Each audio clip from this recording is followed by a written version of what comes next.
Oh, we're live now, Dave. We are live and direct on the ones Live, and twos. direct, Good evening, dangerous. everybody. I don't know if there's anyone listening. Is there anybody out there? But Bonsoir. here, this is me, Dave. Dave, the rave from Conscious Wave, and this is Simon. Yes, hello. Hello to all the international listeners, English, French, or wherever you may be. I don't have a name like Dave. I haven't found a ready epithet. I'm the name's Si or Simon. Simon says. Well, it's been known. So today we're going to have a brief chat. I don't know how long I'm going to go. I've got to get up really early tomorrow, so we were going to have it with a few others. This is the first time actually that I've been able to do a live hangout. It seems pretty straightforward, but yeah, hopefully we can talk about all things spiritual and socially spiritual, social spirituality in the context of issues that are fairly current that I've had experience of, and in the context of things that we've seen, movies, books that we've read, and how they can have practical impact in what we do, in how we interact, because that's really important.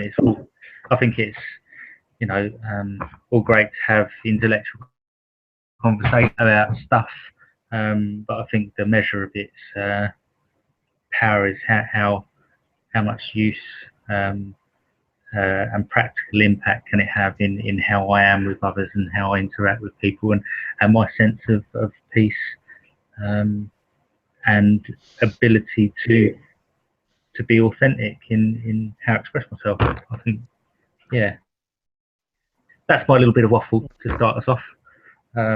But it's sincere. It is sincere. Thanks, And yeah. and yeah, I'm joined by a insightful mind. Look at him. He's wearing glasses. He must be intellectual. Yeah. Hurry up, Dave. I'm missing pointless for this. Your screen keeps going green. I don't know why that is. Do you think we're being watched by some clandestine operation? Yeah, I think it's Honey Monster's friend of the 1970s, Green Uggy, who is making a spiritual comeback through the medium of this phone. I haven't got a clue what you're talking about. I have no idea what I'm talking about. Way before my time. Well, oh yeah, because you're so young. Yeah.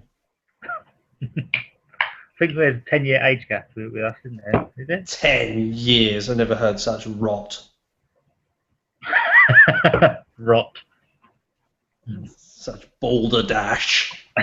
Right, I'm going to turn these little blurbs off because it's getting in the way.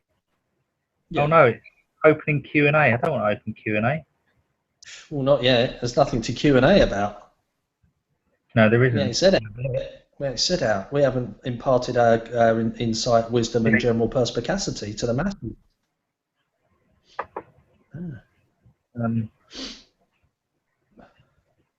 All right, I'm just trying to get rid of it, to be honest, because it's just bugging me.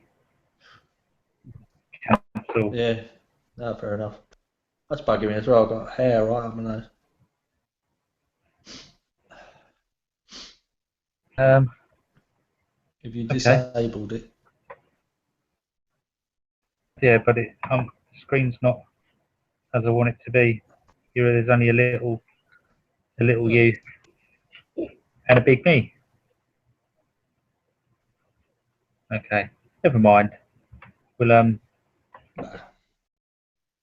yeah, you was talking about the Zeitgeist movie that you watched recently. Yeah. With a lovely friend, and yeah, we had a little bit of a chat before we started this live one, and Zeitgeist, I watched. I don't know how long ago it was now. Not that long ago. Maybe about a year or so. Year ago. Yeah, it was about a year ago. Yeah. And I was hooked one. I thought it was very powerful. Really kind of articulated some innate, kind of understandings. That the whole setup, the whole economic setup, is by design produces these problems of poverty and of gross inequality, and doesn't contribute to the genuine evolution, technological, social evolution of our world. So yeah, that was kind of it in a nutshell. Outlines the problem, what's really important in there, and what often gets missed in some of the Zeitgeist forums by some of the real sort of hardline materialist scientific types, is that there is also a very important spiritual message in that as well. And certainly in the updated version, the 2010 updates for the first movie, you have that whole introduction by, again, I can't remember his name. Is it Pima Chodron, or is it Rinpoche? Something Rinpoche. I think if that's how you pronounce it, it's Rinpoche, and I think it was bookended by the truth of the matter, really. I think it outlined the problem really well. I mean, I don't think it's perfect, and I think it's what film is, what text is, But I think it was really, really illuminating. I would like to watch it again, really. Yeah. Because there was a great deal in it. But I can't remember. I saw it. I think I went on the Zeitgeist website, and at the top, which I think is very, very much to their credit, a quote from Gandhi, which I think to the effect of, you need to be the change you want to see, and I think that's fundamentally profound, because it doesn't really give you much scope to be anything other than, use the word authentic. And I was sent an email from someone, and it was a quote by Carl Jung, and it said, the privilege of a lifetime is to become who you truly are. And I think all this stuff sort of comes together in the mind to make it a lot easier to see the truth and see what's lies and what's not, really. And just, I was talking with Bryony and a girlfriend, and about the idea of, conventional protest, which, is a lot of really, really good motivation, wanting to change things, wanting to replace certain beliefs, certain, policies and ideologies, and get rid of the old and substitute the new.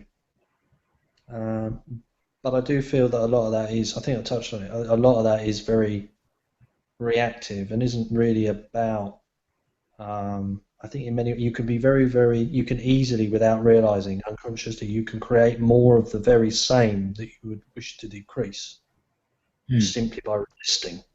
So I think it's a question of, and I think you touched on it, it's a question of the quality of resistance, if you like. And just I think maybe raising awareness is perhaps the most important. Obviously, raising one's own awareness, becoming the change that you would like to see. I think, if that might not be the exact quote, I might have missed a bit out there. But it just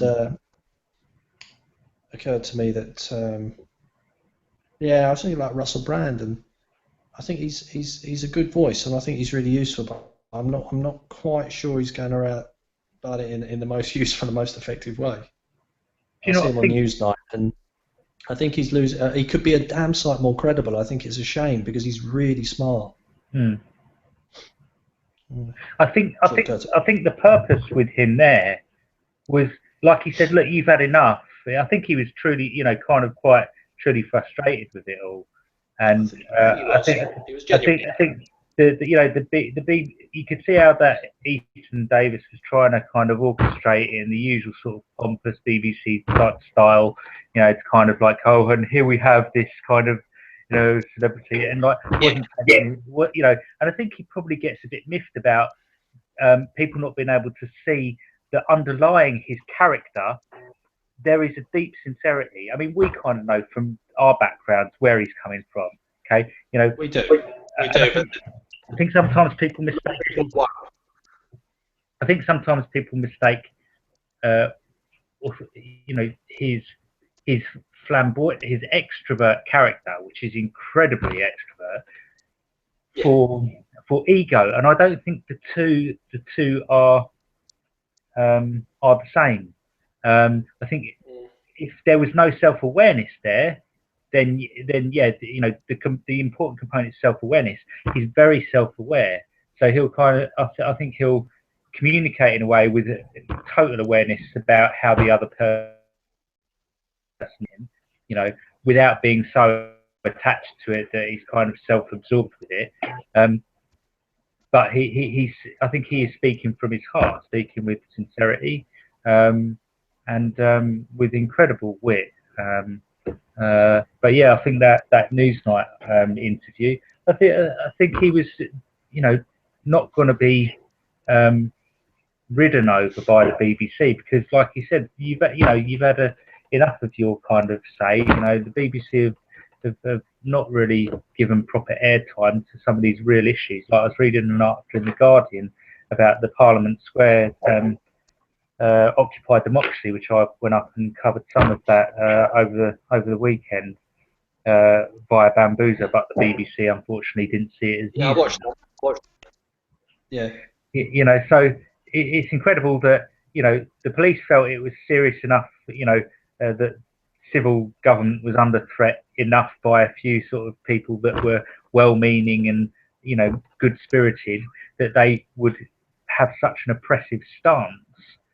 That they would kind of brutalise and drag people and rip their tarpaulin off them and get the dogs out, and there was some of that going on.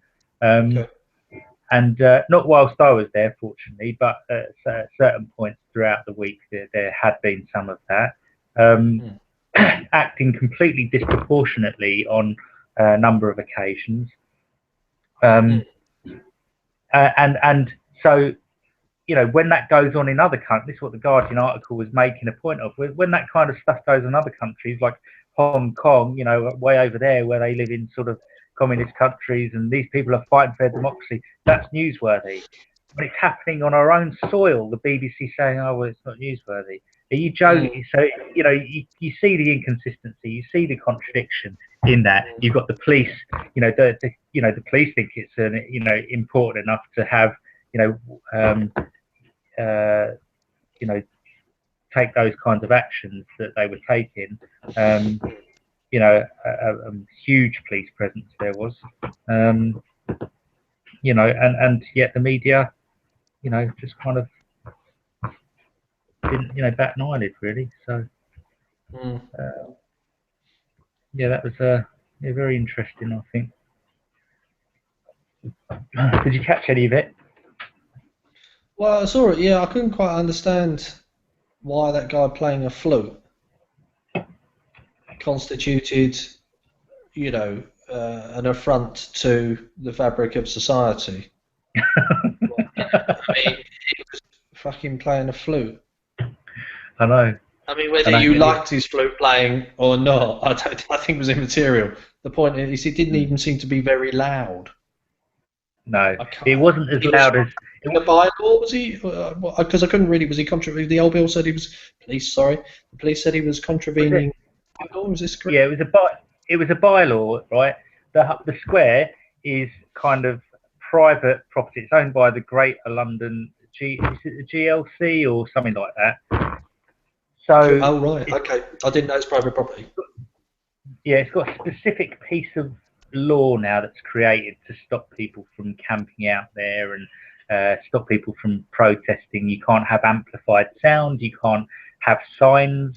You know, supposedly the centre of our democratic, you know, our democratic, I can't think of the word, but system, and you're not allowed to voice, or or try, like these people are trying to do, try and really kind of give a taste of what democracy can look like. Like they had workshops and seminars, and they were trying to model what we call direct democracy. So where everybody is involved, has a say, and that kind of thing. Rather than defer that power to a specific government and makes all your decisions for the next 4 years without consulting you whatsoever. But they were, trying to do a really, really positive, proactive thing. There was, it was peaceful, it was non-violent, and they were considered such a threat, that they were, treated in some very, very, treated quite badly on some occasions. Not by all, I might add, but I think there were certainly a number of instances where they were, and so yeah, you've got the heritage wardens who were standing around, and when they heard like the guy playing a guitar, apparently I think they would use the law very subjectively, like if they, so it was kind of like they would, they could construe it as well. Playing a guitar, it's amplified sound.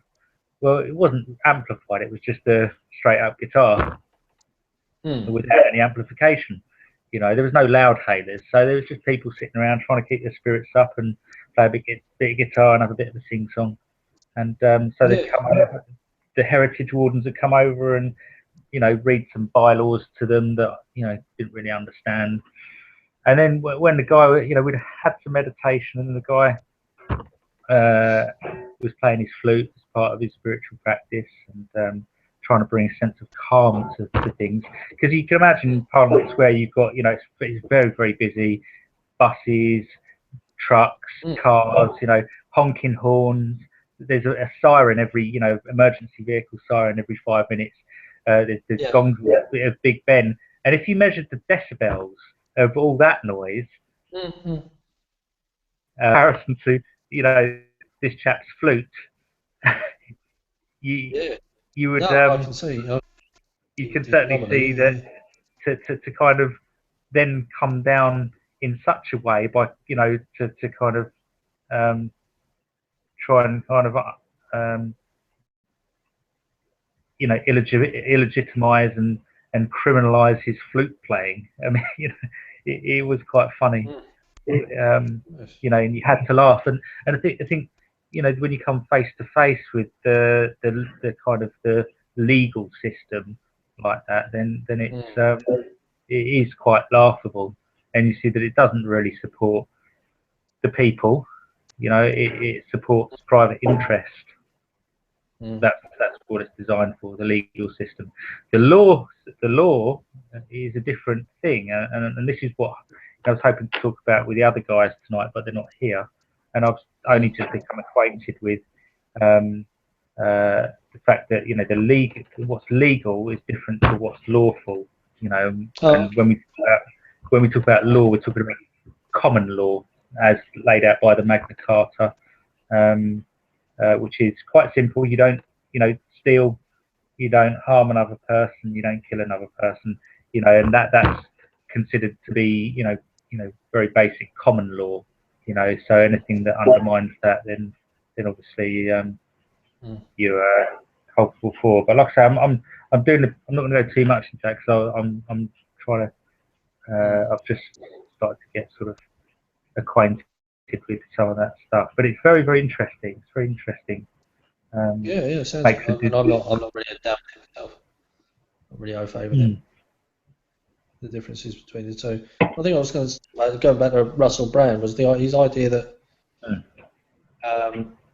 one ought not to vote. He's suggesting a man. I mean, I think I tend to agree with that. Because he talks about, obviously the politician, the journalists who interview politicians all the time.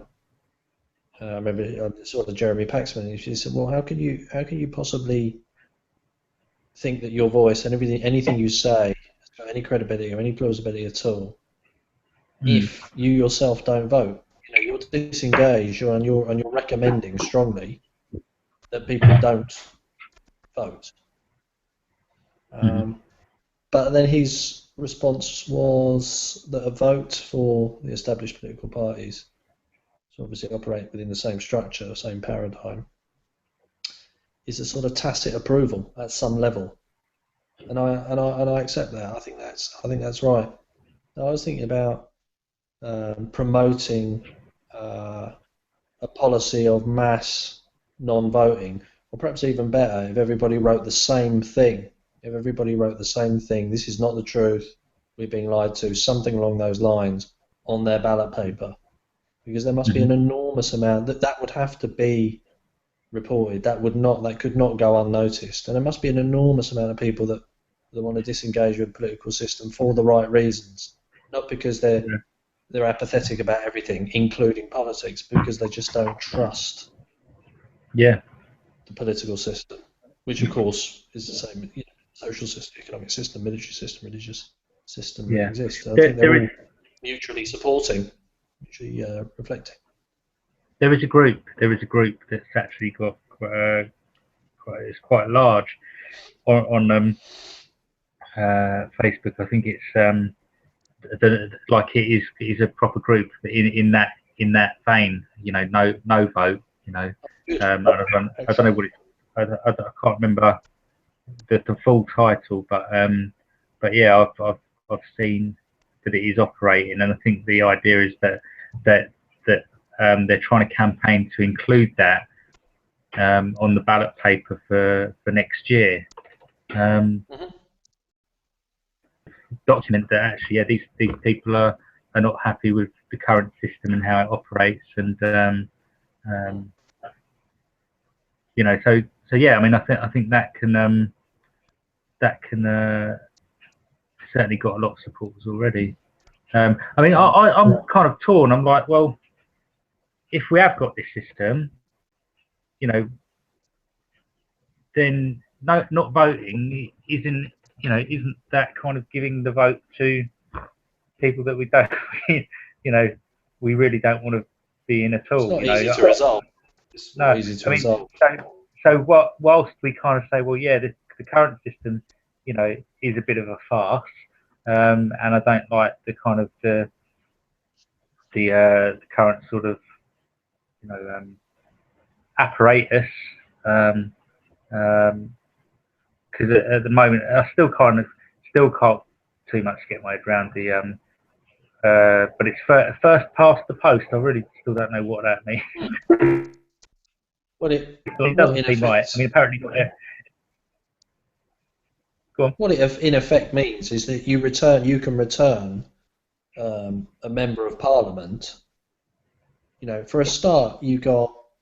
I mean, I know the system's imperfect, but you might have a turnout of everyone who's eligible to vote, which is obviously the vast majority of people over 18. So you might get a turnout of. I mean, it's sort of undermining my own argument. I'm suggesting don't turn out, but you might get a turnout of say 50%, and then you might have 30% of those 50%, which is 15% of that voting constituency, supporting a particular candidate, which ends up being the MP. So you'd have in effect what you've got is 85% of everybody doesn't want the guy who's returned as their member of parliament, which I mean seems to me, how is that democratic in the true sense of the word? Fair and just and representative. I mean, it's not. I mean, Margaret Thatcher was a case in point. It's only about 40% of the country that wanted her in. The other 60 didn't, but she remained prime minister for. I mean, I'm picking on her, because I just know that to be the case. But Labour governments, Liberal governments, and all. she only got 40% of the vote and yeah. She's got a majority. I don't know the exact figures, but she has a. I mean, you've got most seats, and then you've got a majority, and I think you have a majority if you have over half plus some. So if you've got like 650 MPs, you know, you could have, say, I don't know, what's that? 650, 325. So say you've got 350 Labour MPs, yeah, and you've got a Labour government. Mm-hmm. But that still leaves you with 300 MPs, for example, yeah, that aren't a Labour government. Yeah, that have no real say in what happens to the country. Not to mention the fact that each of those Labour MPs may have been put there with with routinely 30, anything between 30 and 35%, 40% maximum of the actual vote. So when you boil it right down, I don't know how that constitutes a democracy. If we're talking about representation and a fair reflection on what people actually vote for. Because you say, okay, you don't want to vote, okay, you've got Labour and Tories, whether we like it or not, they're the two main parties. They say, you know, it wouldn't make, in here, the fact of the matter is, in where I live in Kent, it wouldn't make any difference, the Tory MP. That's what happens. So we say, well, I could vote Green, well, I could vote X, Y, and Z, but it wouldn't actually make any difference because the same MP, Tory, arguably Labour, but it certainly won't be anyone else. I mean, it could be, by saying that, it could be UKIP. I mean, who knows? I don't know what they're fielding, but, you know, it's a lot of these votes are just wasted votes in that sense. So it's kind of like, I can't vote, I don't want to vote Labour, I don't want to vote Tory, I'm not going to vote UKIP. I've got, you know, you've got a load of parties that you've never heard of because there's just some guy standing, you don't know what he stands for. So, you know, what are you left with? And even if I vote for those, it's going to make no effective difference to the actual representative that claims to represent my constituency at Westminster. You know, so I don't know. I just don't think I can believe in it enough because I'm thinking if I'm putting my cross in a box, I'm saying at some level this is all right, this is okay. But then the opportunities is like, what if I'm not going to engage with a political? I can't no right to comment on it. I don't know. I agree with that. Because you say, well, the people have fought for democracy. You know, it's like you should vote. Well, democracy also gives me the right not to vote. That's the idea of democracy. If I'm forced to vote by law or by some sanction, that's not particularly democratic, is it? No, no. And I was just thinking of a kind of another analogy as well. Like, you know, it's like, well, how do you expect to have, you know, be able to comment if you don't engage with a really oppressive system? Do you know what I mean? It's like, you know, so you engage. It's like, well, it's because I don't agree with the system that I don't feel that this makes any difference. No, I don't. I just don't. I don't want. I mean, the thing is, it's about getting enough people with enough awareness and enough presence to make that presence a way that is politically important.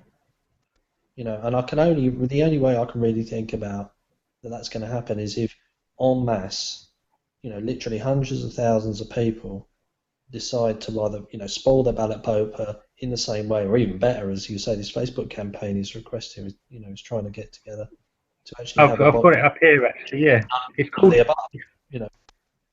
It's called None of the Above. Yeah, it's called None of the Above. Welcome to Know to Vote, the home of the None of the Above campaign. So Know to Vote is a political campaign movement committed to getting via any means necessary an official None of the Above option on the UK ballot paper for all future elections. So how are we planning on doing it? Yeah, sorry. Yeah. So I've not entered it yet, but by entering None of the Above, no to candidates next general election in 2015. This will give a voice to all the people who don't vote for reasons such as there's no one worth voting for or they're all as bad as each other. It would also give a genuine protest vote to people who have voted for parties such as UKIP in the false belief it's a protest vote. We need people willing to stand up and be counted as we challenge the current system. If you think you could stand for your area in 2015, please get in touch either here or by email to blah, blah, blah, blah. You'll be directed to your nearest Know2Vote regional administrator. People are also required for admin, marketing, publicity. Again, please get in touch as above. And it goes on. I mean, there's more here, quite a bit more. What is none of the above? Well, it's sort of kind of already said that. Why do we need Nota to attract people?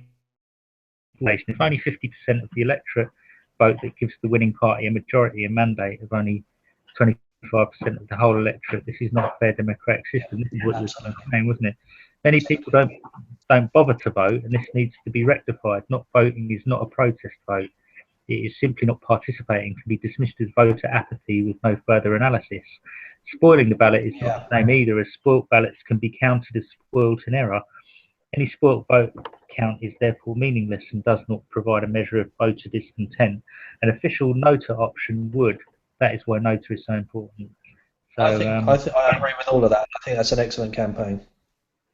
Yeah. So 5,187 members. So yeah. It's a start. It's a good start. And everything that Occupy would kind of mock, what they felt was a more true representation of democracy. That's a bloody good effort. And definitely. Yeah, I'll be interested in perhaps. I mean, I'll have a look at it. I'll be interested in perhaps in getting involved in some way. I think it's what they've said is really important, and I think to give yourself a voice that says you're taken seriously, as none of the above. I think is an important thing to try and introduce onto a ballot paper. So I think it'll make people sit up and listen. Be a good Sorry, I didn't hear what you say. You kind of cut out a minute. No, I think it's I was just saying it's a really important thing. I think it's a really useful device. As it says, you can spoil it, but it could be, it's easily dismissible.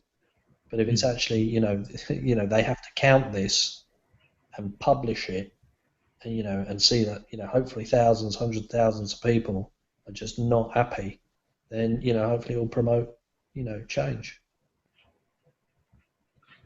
Yeah. So that's what I'm hoping.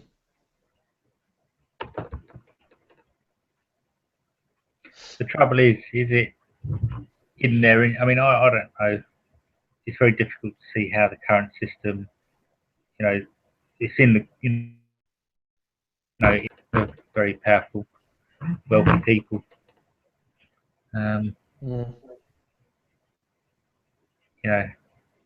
For that grip to be relinquished.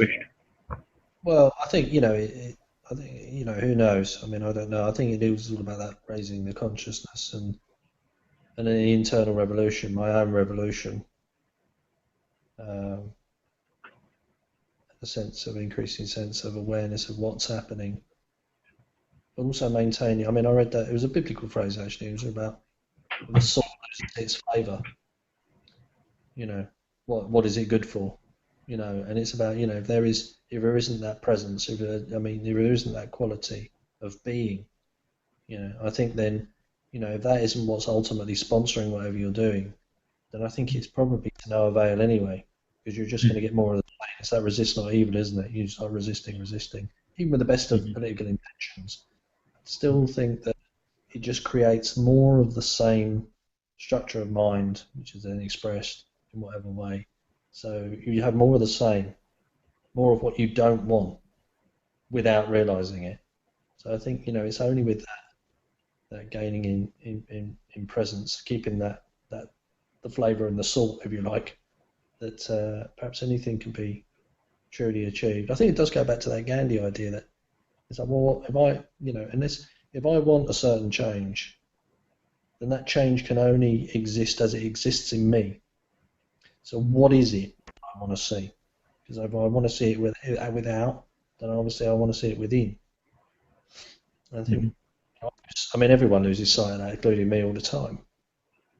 because it's, there is a reaction. It's like, this is wrong, and I just don't think I particularly personally am very well, it's the grouch and the brainstorm really. I don't think I'm particularly very well qualified to be a protest angry activist because I don't think I'm very good at maintaining that emotional thing for obvious reasons. Obvious to you and I anyway. And I think some people really are. So I think it's Well, about best. there are different forms. I mean, Yeah. there are different forms, and so there's different ways according to people's the energy from which they operate and the level of self-awareness and for some people, I met some great people at the Occupy Democracy, and they were talking about the importance of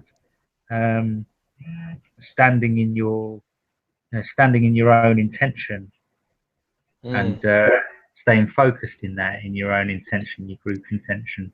So I was talking to this guy about the fear of being arrested, and because of the police presence, and trying to find any sort of ludicrous bylaw to have you with. And he says, don't get lost or drawn in by your fear and reactivity. And this is why I felt that meditation, and why I've kind of I've really the kind of the drawing on of your own stability,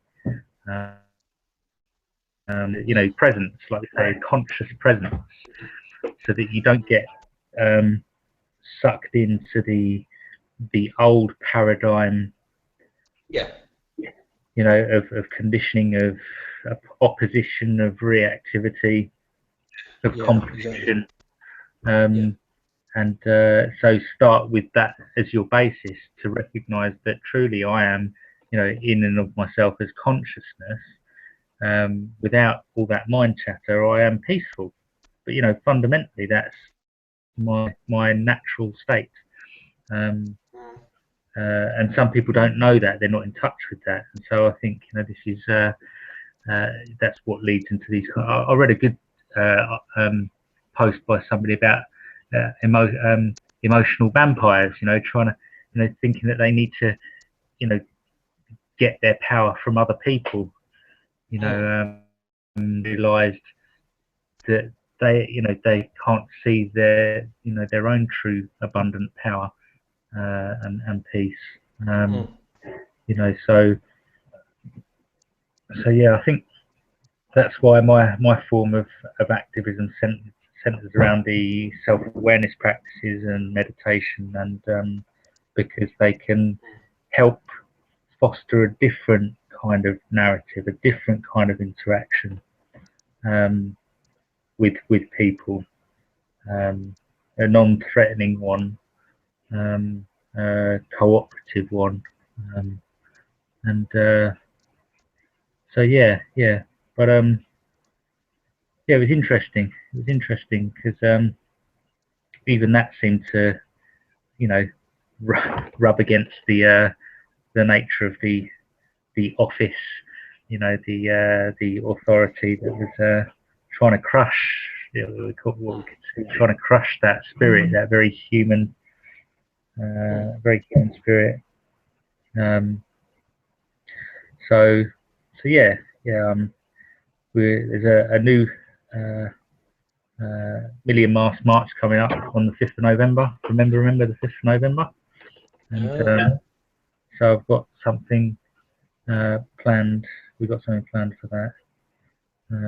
A meditative vibe going on. So yeah, it's to say, look, we think, we believe in change, but it's like going back to what you said. It's like you can't, you have to be that change. It's not very congruent to kind of say we believe in all these lovely ideals, but then the way in which we interact and operate is contrary to those ideals. It's not congruent. It's and it's kind of like, it's hypocritical, because that's what the very stuff that you call out the politicians and the current political, call them out on that stuff. Yeah, that's why we say it's, that's why people you know, are dissatisfied and discontent with the current political system because, you know, they talk about freedom and all this kind of lovely stuff, but you know, it's nonsense because of how they, you know, how they carry on, how they behave, how they interact, and what you do. So you see through that, you know, there's no authenticity or integrity to it. So yeah, No, it's all if we,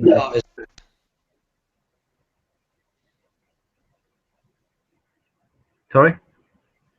No, I was just going to say, I mean, I just look, I mean, Russell Brand said something quite key. He said, he said, look into the eyes of these people Mm, and really, are they the sort of, can you genuinely believe in them? And you listen to what they have to say, and it's the same old stuff. Um, it's the same sort of language as well. It's repeated over and over and over again. The same evasions, the same sort of ambiguities. It's just a sort of evasive, insincere political rhetoric, a sort of discourse. I think people are genuinely starting to see through as ultimately false and just purely ideological. Not as socialism, or liberal conservatism, or whatever the case may be.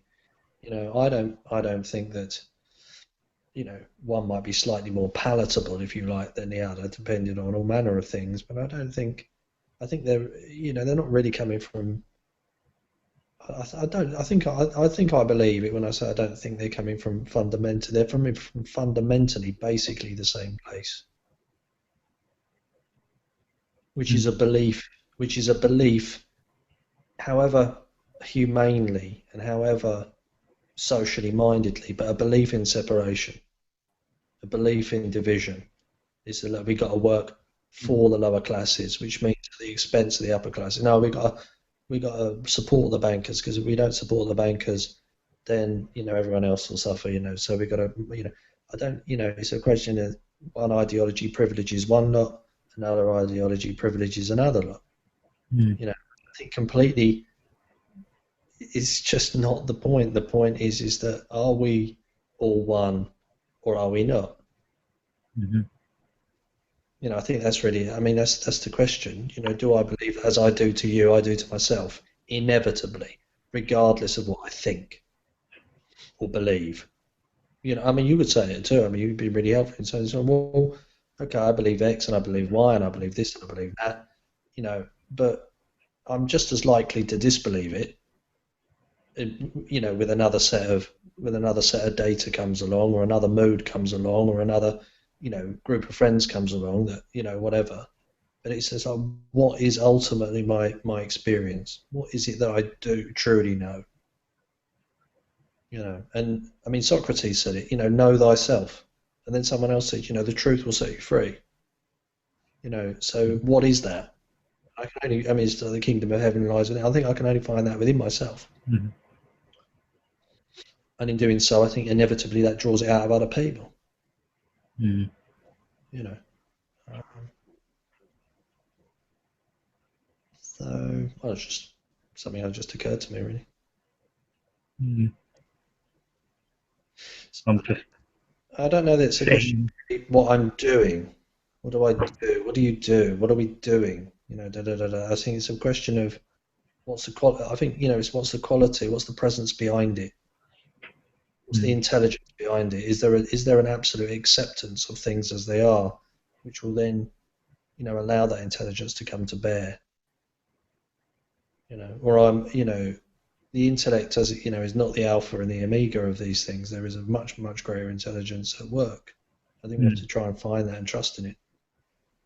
mm, Because any discourse, counter discourse, no matter how rosy and fashionable and well put together, I just don't think it's of any real value if it's not motivated by a genuine presence and a genuine intelligence. I really don't. I think the best minds in the world, you're just going to carry more of the same.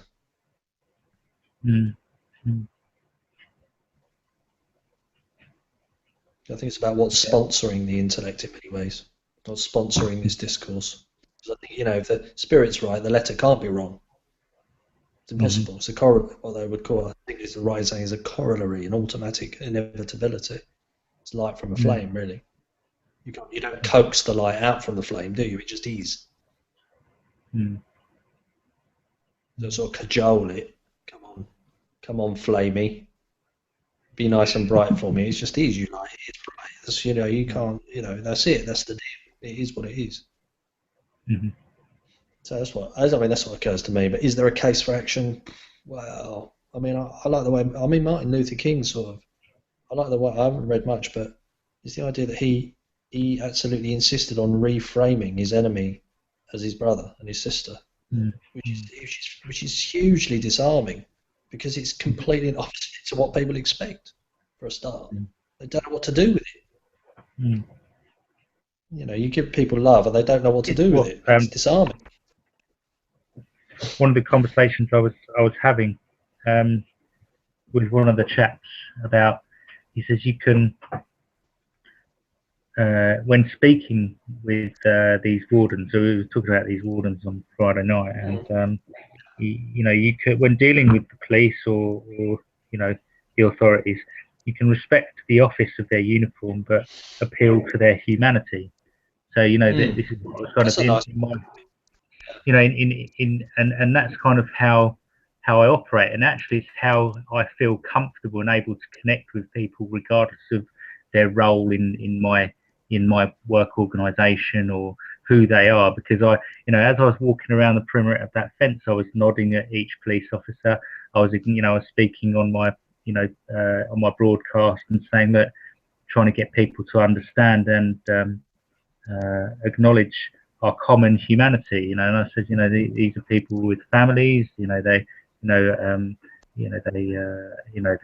love and they fear and have all these kinds of emotions, but essentially the one underlying component is that, with a different set of conditioning, different set of circumstances, this person would think differently and act differently,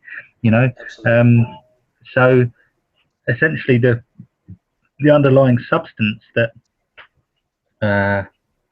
that makes us, equalizes us, is this, our bodies may look different, our size, our style of expressing ourselves, they may all differ, but the one common substance that that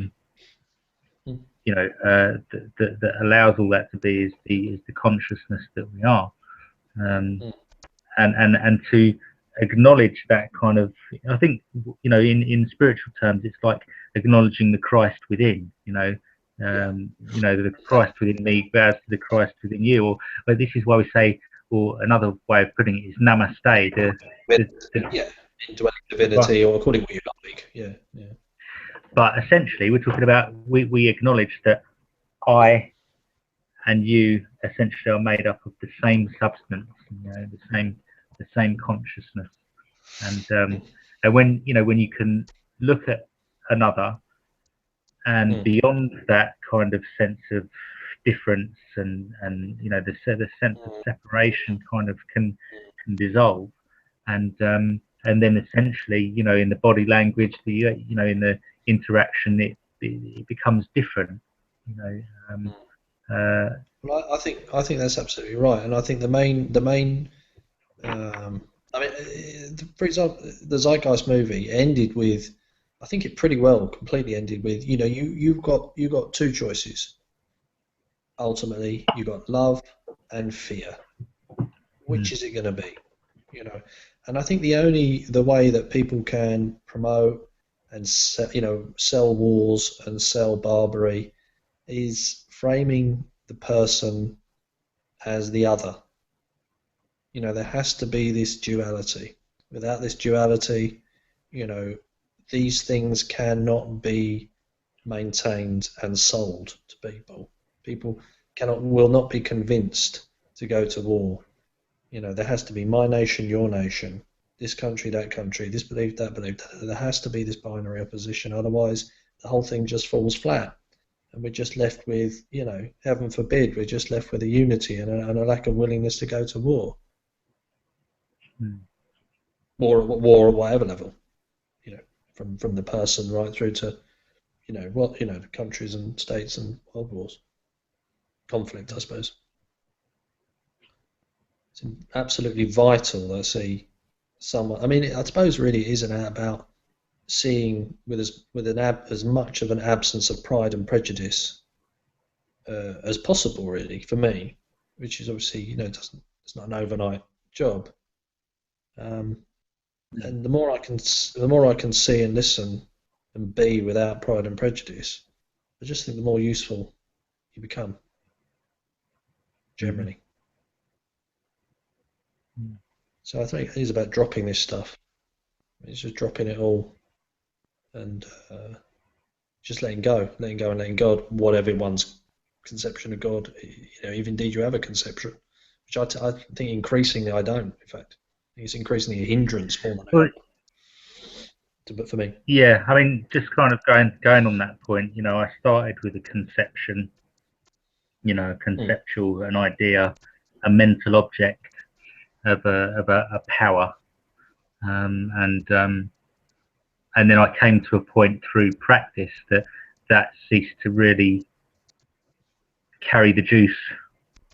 The conception was and actually by putting conception aside, and at that point it was kind of a Christian sort of Judeo type thing. Yeah, as you might. Yeah. And by putting that aside and giving myself just fully to kind of the experience that I was Eckhart Tolle was New Earth. It was you actually that kind of recommended it, and I kind of there was part of me saying, oh well, if I let go of this idea, what will ever happen? But then there was kind of a real sort of more deeper sort of intuitive sense of trust, just go with it. And actually I then began to have an experience of this greater power, which was what was most important. Conception can take you so far, I think, and going back to the division, we're in one sense we're limited by our ideas. The mind, is a great tool, but if you see it as providing you with an absolute reality, as representative of an independent reality, which you could never really, you can't somehow kind of stand outside of your conceptions and then measure, here's independent reality, here's my conceptions, how do they fit? You can't do that. So, essentially, I realised the relativity of conceptual understanding, its usefulness, its utility, but it only becomes it can become a prison really if you don't see it as relative. If you see it as absolute, and Eckhart talks about that, it masquerades when the relative masquerades as absolute, that means suffering basically. So when I take my ideas or anyone else's ideas as absolute truth, then I become attached to them, and then defensive, reactive, but there are certainly ideas that are more useful to expressing the absolute truth. And what is that? Well, we can discuss that at the next hangout we have, maybe. Well, yeah, absolutely. The big one. There's no getting away from that. It's quite useful to have this conversation right now, obviously. It would be a bit tricky. I mean, I can't do sign language. Even that's language, isn't it? But yeah, I think. Are you covering up your mouthpiece? Because I can't. You get sounded all muffled. Sorry, mate. Is that better? Yeah, much better. Can you hear me now? Yeah, hear me now. I'm inadvertently covering something up. Hear me now. Shaggy. Yeah. I mean, it's something I read by Osho was that really at some level, sometimes you're aware of it, sometimes you're not. It gets in, it's insidious, it's subtle. But all my problems, all the separation, all the suffering, lack of peace, really is caused by should and ought and shouldn't and ought not to at whatever level. I should be different. You should be different. This shouldn't be this way. I ought to do this. I ought not to do that. So I think the whole thing is just the problem is just a lack of acceptance and depth, which really I think means a lack of trust in the intelligence that lies beyond my own little notions and ideas and spins. I once talked to some theologian, and he said everything's spin. He said really everything is spin. Anything that it's all spun. It's all propaganda at some level. There's always an editorial bias.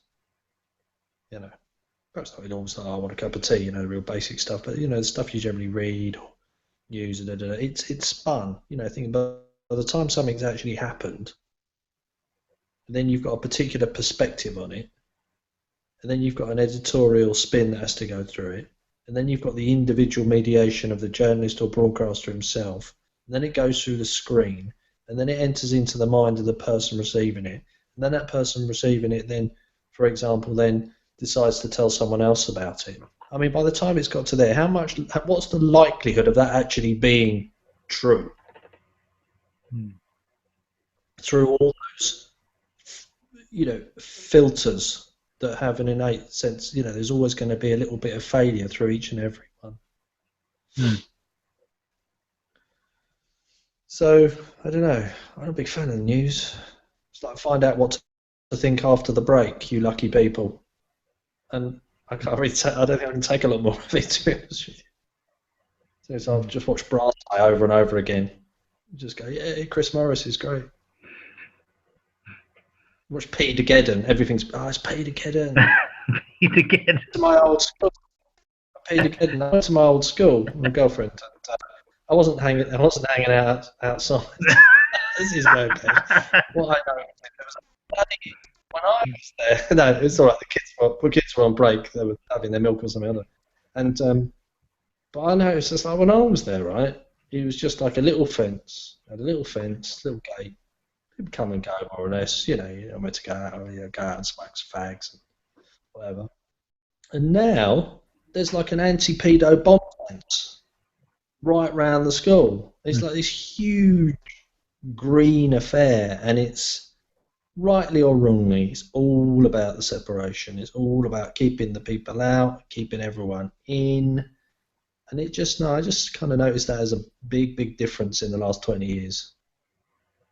And you've got keypads and because some nutter might do what they did in Norway, for example. I was like, bloody hell, at least, the spikes on it, really quite high, robust metal, all, almost impenetrable, really. That struck me. It's just struck me because I hadn't really noticed, and we just happened to be walking around Faversham, where I went to school. And I don't really know where I'm going with this, but I suppose it's about division, separation. I don't know, fear, which I think fear just creates. What's fear going to create? Fear creates fear, more fear. I'm not saying you shouldn't take normal precautions. But it just seems to me that you just create your own. It's a self-fulfilling prophecy, I think. Yeah, I think there's some research I came across that whilst the reporting of crime went up over some period in America, went up by 400%. The crime was said to have gone an amount of percent. So the perception of crime, I imagine, has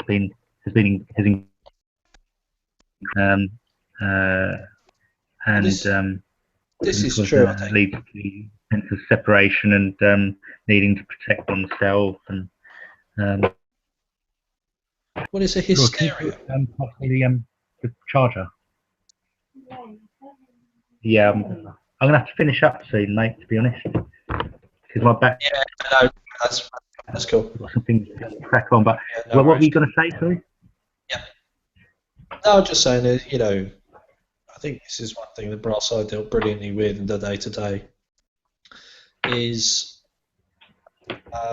especially with it, the spectrum, was this ludicrous hysteria whipped up by the media and the papers, as though, there were, a child abuser or a sex offender around every corner, outside every school. And I think it's just nonsense and irresponsible. But you know what? I think people want to buy it. They like buying it because they want to know the killer isn't them, and they want a certain amount. As Tyler talks about the drama, and the us and them, and my capacity to protect is addictive. I think. So I think certain patterns, they talk about addictive substances. I think thinking, certain patterns of thinking, and their dramatic expression are extremely addictive too.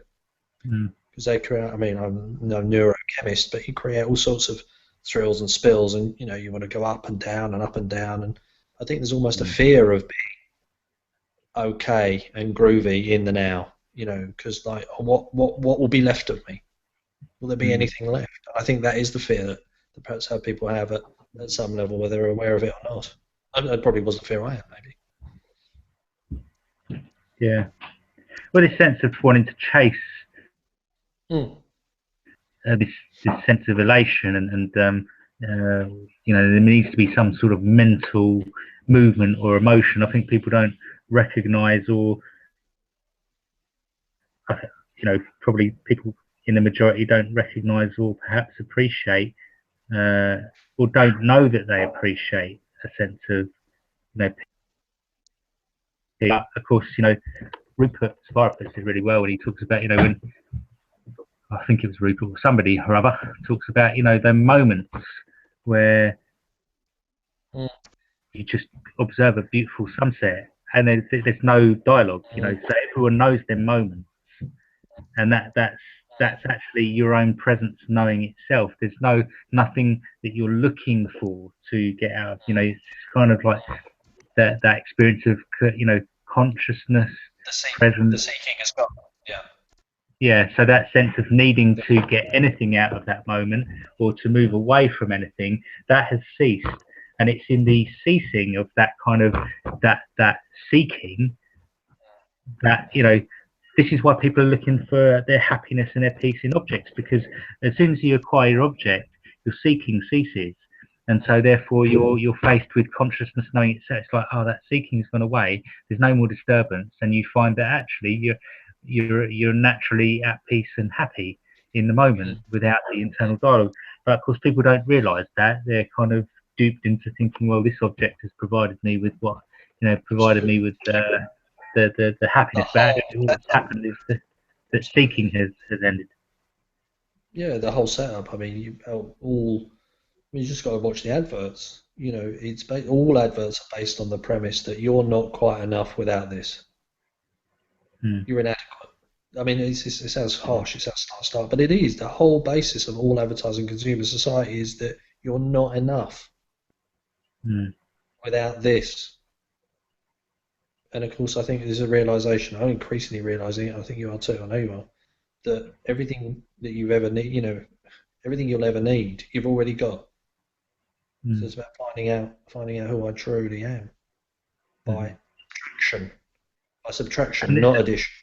In fact, and this is why fundamentally opposite to what I thought. And this is why, for me, meditation has become a devotion, because it is a realization that there is nothing I need to seek.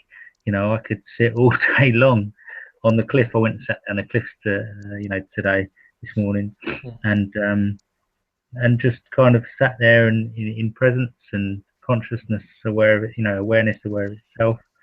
And there was nothing that I needed to do. There was nowhere I needed to go or needed to be to experience my own natural peace, my own sense of there being no duality, this no inside self in relation to an outside world.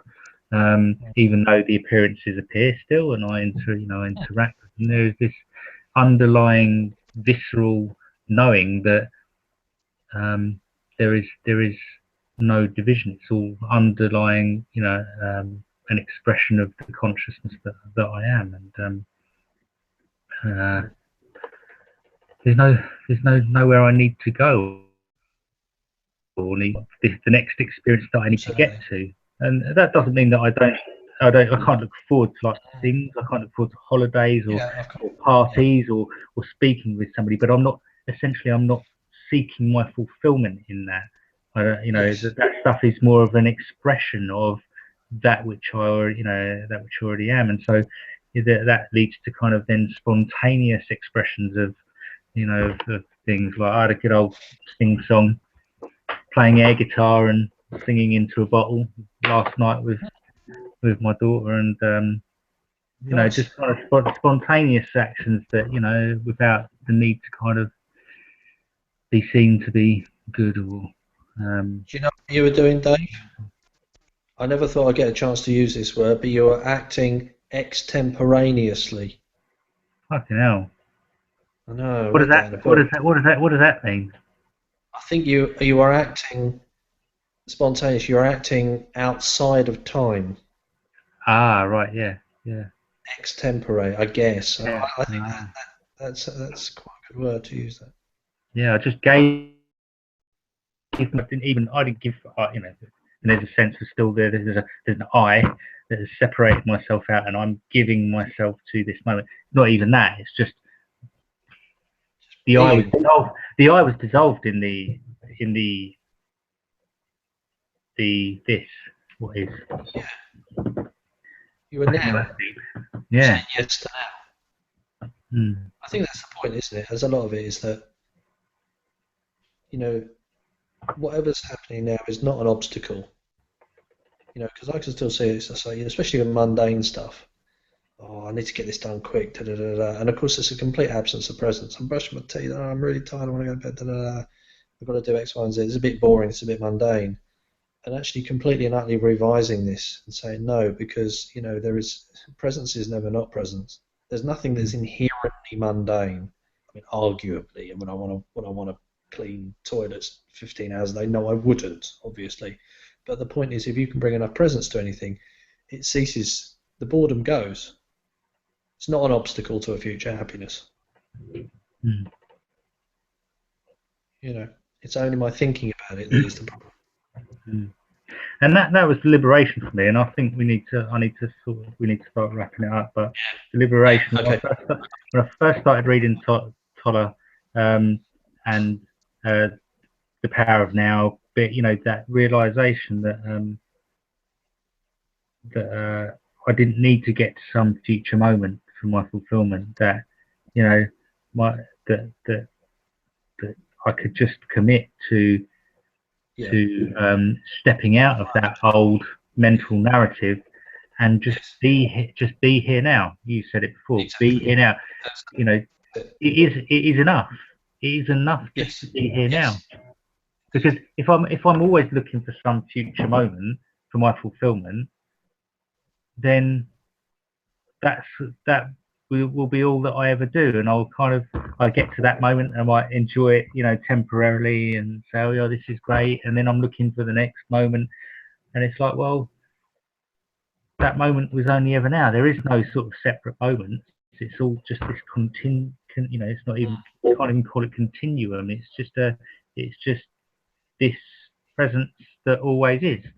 And it's the mind that creates this illusion of time, which says there is some future moment, but where's the division between the moments? You never find them, and this actually points you directly to your inherent nowness. You are the now. It can't. At first that was like, oh fucking hell, yeah, that's deep, but then I realised that actually what he's talking about is conscious presence. Of you, who you are as conscious presence, fundamentally, are the now. There is no sort of special now. The now isn't out there. continuously going along that sometimes we jump into and sometimes we don't. It's your very own conscious awareness that gives presence, gives light, gives it's your own conscious presence that shines with experience that you have. Well, I think we probably need to carry another date, because I think we've entered into new territory here, Dave. Sweet. Well, we haven't. It's not new territory, but I think it'd be worth exploring it. In and of, give it the time it deserves, really. Yeah, cool. All right. So next time we can start with Eckhart, shall we? Yeah. All right, mate. Yeah, that sounds. I think Toller's a good groovy place to start. Yeah, I haven't read much of his recently, so yeah, that could be the place to start. Yeah, definitely. Wherever it takes us. I'm just mindful because I've got to give someone a bell, and I think you've got to be out. I have, yeah. Cool. Well, it's been initiating this. Yeah, cool. Well, now we can do it broadcast without, do it independently. Totally. Cool. So, thank you very much for joining Conscious Wave with me, Dave, and Simone. And I'll see us out with the Bell of Peace, the Bowl of Peace. Thank you.